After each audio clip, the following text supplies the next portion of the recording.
one of the things you've written about is architecture and the importance of architecture and sacred space.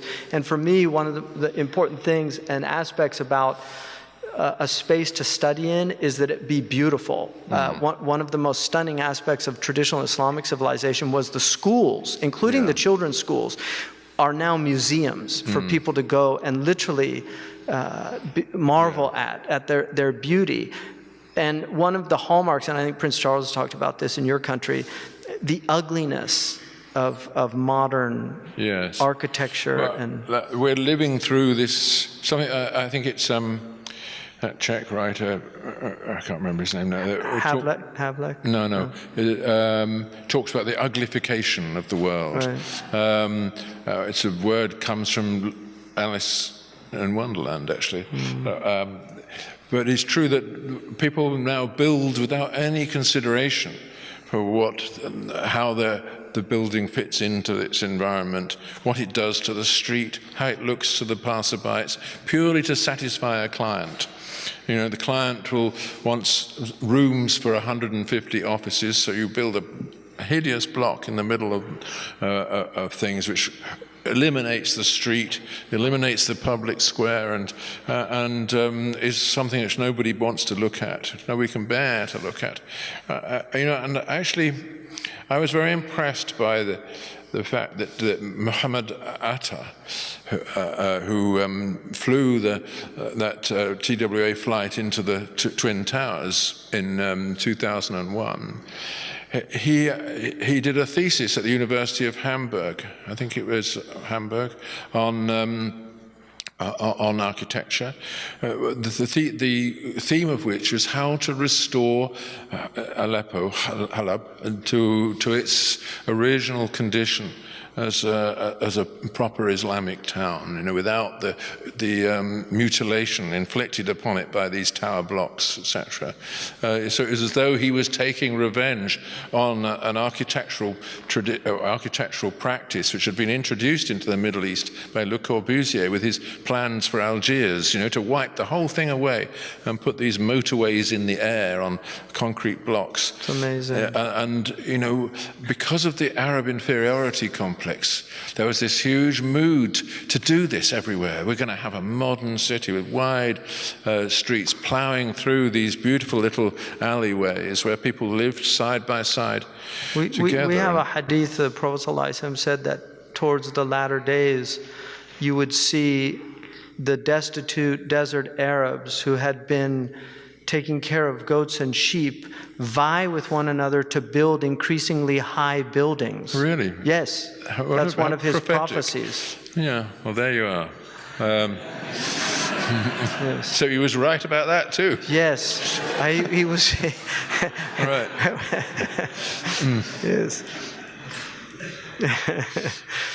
Yes, but this is something my good friend Marwa As-Sabuni, who is an architect in Homs, has written a beautiful book called The Battle for Home about this issue.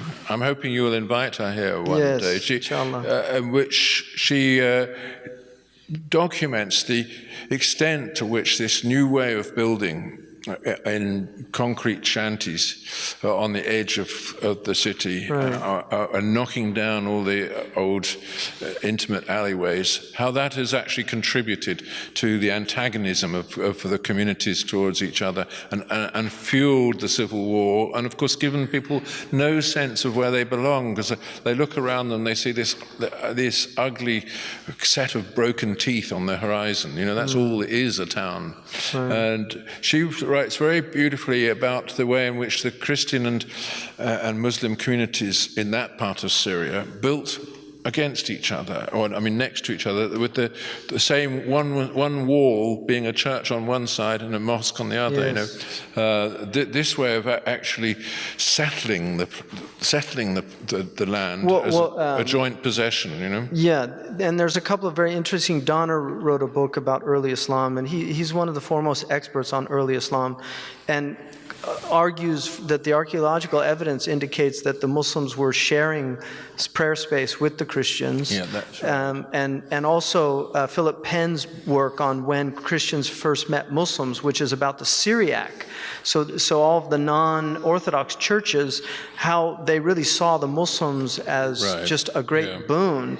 And I just got a midrash from a rabbi who's a friend of mine, sent me a midrash about the Jewish rabbis saw the Muslims as a great blessing when they came into Jerusalem because they were preserving monotheism for the Temple Mount, which was being used as a garbage dump at the time by the inhabitants. I want to ask you about the great transcendent ideas of the Greeks, these three transcendent ideas of truth, goodness, and beauty, which I think show up in Islam with the idea of Iman, Islam, and Ihsan. That Iman comes out of the truth of God, the reality of God, and then Islam is a praxis of goodness, and then Ihsan is making things beautiful. And also we're using the trivium as a kind of, it's really it's the foundation of the pedagogy. This idea that logic, which is the pursuit of truth, grammar, the pursuit of goodness in communication, and then rhetoric in the pursuit of beauty. That how do we restore these transcendent values that were shared by all of the great civilizations? I think there is no difficulty in explaining to people why truth matters. Because if you don't pursue truth, all your reasoning and thinking is based on nothing. It's only because you are confident that something is true that you can rely on it. And goodness, likewise, it's the thing without which we cannot rely on each other. It's relatively easy to defend those things. It's beauty that's the problem.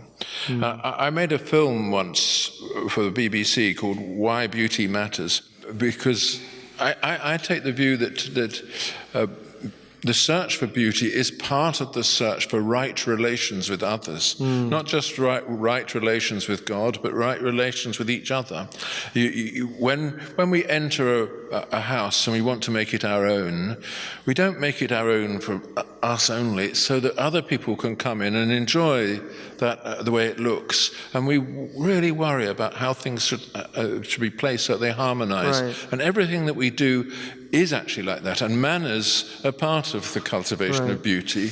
And of course, this is something that doesn't need to be explained in the old Islamic way of life, that it was an attempt to make things beautiful, to make your presence not offensive to the other, but part of fitting in. And I think that is also a natural thing for all human beings, to want to fit in. And suddenly, of course, in the modern world, people don't want to fit in, they want to stand out, wearing bright, absurd clothes. Actually California being the place where this is most often to be observed. Yes. The desire to stand out and be unique.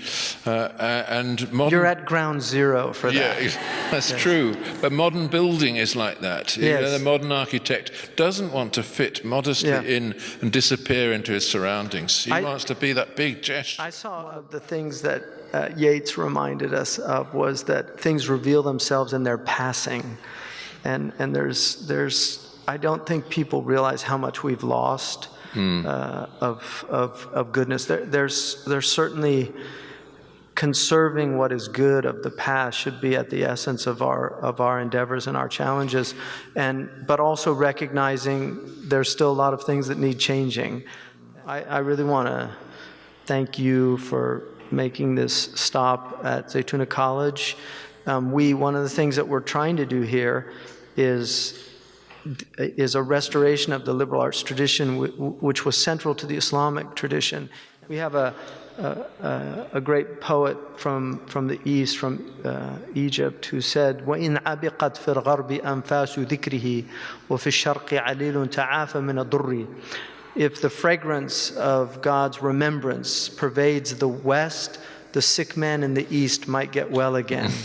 So we're hoping that that's what Zaytuna contributes to, the sick man in the East getting well again. So thank you very much, Dr. Scruton, and Thank you.